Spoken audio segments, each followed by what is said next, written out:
Welcome to this brief overview of Harness Infrastructure as Code Management.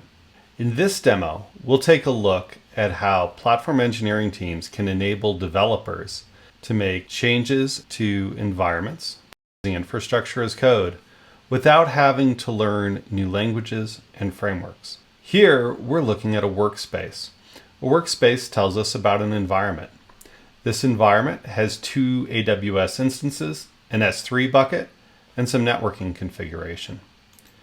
For each of our resources, we can drill in and see all of our attributes. Developers can then make their changes by manipulating variables, which are exposed by the platform engineering team. In this environment, I am set up as a developer to make changes to the name of my S3 bucket, some extra tags, and the instance type. Now, let's say I wanted to change my instance type from small to large. I just come in here and type T2 large. Now we have an interesting error here. It's saying that it will not save this variable because the instance type cannot be T2 large. Platform engineering team can set restraints or policies on what variables can be set. So this team has said large servers are too expensive. Don't do that. On the other hand, if I was to change the size of my instance from a small to a micro, it's going to let me do that. Now let's take a quick look at applying this change and seeing what that experience is.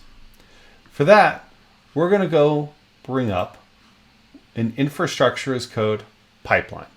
I've named this one provision. So we're going to have a provision phase, and it's going to run a Terraform plan, ask me to approve that plan, and then apply that change out to the environment. Let's go ahead and run this. So we'll click Run, choose our normal inputs, and start it. All right, my pipeline is off and running. So we'll do some initialization, then pull down our Terraform scripts out of Git, spin up Terraform, execute the plan steps to decide what's going to change, and that brings us to the approval. I come over here and review the change. What we see is a couple of key things. First, our changed items. Both of my AWS instances are flagged as changing. The S3 bucket and the networking are not. They're flagged as unchanged. If I want to know more about my change, I click in, work through the attributes, and we'll see that the instance type is moving from small to micro, just as we planned. Furthermore, I can see the cost change, that moving from a small to a micro will save me about half the cost of the instances. And that'll be the same for both. This all looks about as expected, and I can approve this change.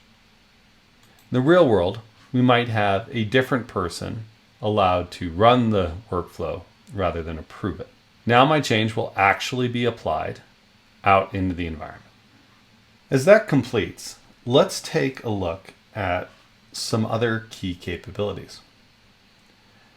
As we look out at our workspace, where we made our change to the configuration, we can see that there's an execution history, all of the provisioning activities that I've taken. I can also drill into my environment state. With state, Harness keeps the environment state files securely and centralized, so I can come back and see the state of my environment at any time. Importantly, I can compare with a prior version so I can look at how things are changing. This is critical in a debugging scenario. When something is going wrong, I can inspect and say, well, what was the environment like when things were healthier? Oh, I was running a small server rather than a micro. Maybe with more compute, this instance would be running better. I have that easily at my fingertips for remediation. Thank you for checking out this quick overview of harness infrastructure as code management.